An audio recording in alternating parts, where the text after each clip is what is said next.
What are the factors? I'm sure the people in their teens might be watching this podcast, in their 20s, 30s. What are things people need to watch out for, which is perhaps contributing slowly, silently to their overall mental health? Yeah. The data is remarkable, Mukesh. After smartphones became ubiquitous in 2010, 2011, from 2011 to 2022, there was as I said, a doubling of suicide rates, particularly among girls more than boys. Even in India? No, in the US. This is data in the US. We don't have data here, but there's no reason to believe that it's not the same, because we have some papers. Yeah. There's a very good paper from the Lancet that suggested now suicide is the leading cause of death in young Indians between the ages of 15 to 39. Wow.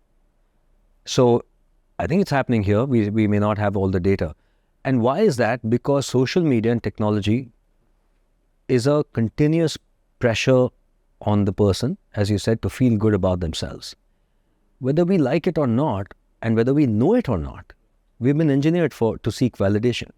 So young people should be very, very careful about how they're deriving their sense of self-worth. Right. They need to make sure that they're not engaging, and I know this is probably not going to, maybe people may not be able to do this right now, but I would really want people to ask themselves before they post every time on social media, what are you looking for? If you're looking for validation based on, as I said, these superficial things, understand that those are a depreciating asset. Assets that can be taken away from you and will be taken probably. It's a very shaky foundation then that you're basing your self-worth on. So it's not about engagement. I think time is, of course, there are studies showing that if you're depressed, you spend more time on social media, so obviously you want to watch that.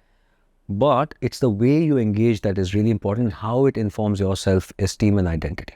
So if someone is watching this podcast and, they want to have better mental health. Right. Better in the sense that, so they never get to a point where they need to see a therapist or a psychiatrist. What can somebody do today, so not let this, mental health deteriorate slowly over a period of time until you get to a point where pharmacological or therapeutic interventions are required?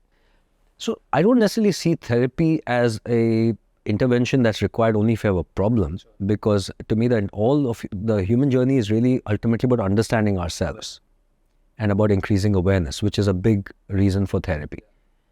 So I would really encourage that, actually, if you can afford it and if it's you have the time for it.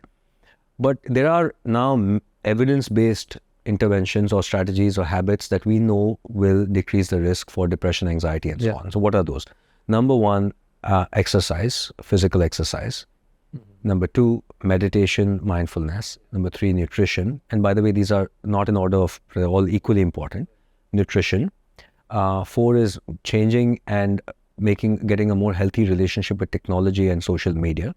Number five is social connections and having good friendships. And six is developing a sense of meaning and purpose in the world. Right. If we have this, that is, we eat well, we are exercising, practicing meditation, which is the art of stilling one's mind, and have good social engagement as well as purpose and meaning, that's extremely protective, not just for mental illnesses, but also physical illnesses. Now, by the way, a lot of people kind of know this.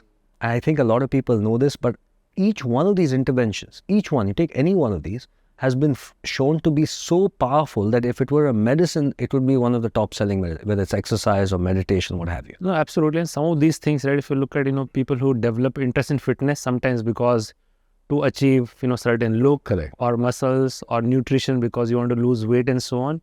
But the profound impact this can have on your mental health Absolutely. is almost, unknown. I think I can tell you from my personal experience, being, entrepreneur pretty much most of my life.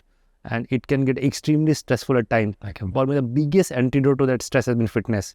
So, I'm very passionate about fitness, but not about because the physical benefit it offers, but the mental benefits. Amazing. Because after working out, I feel great.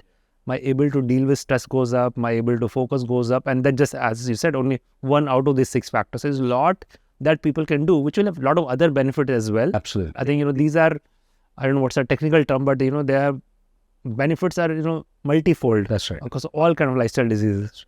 No, absolutely.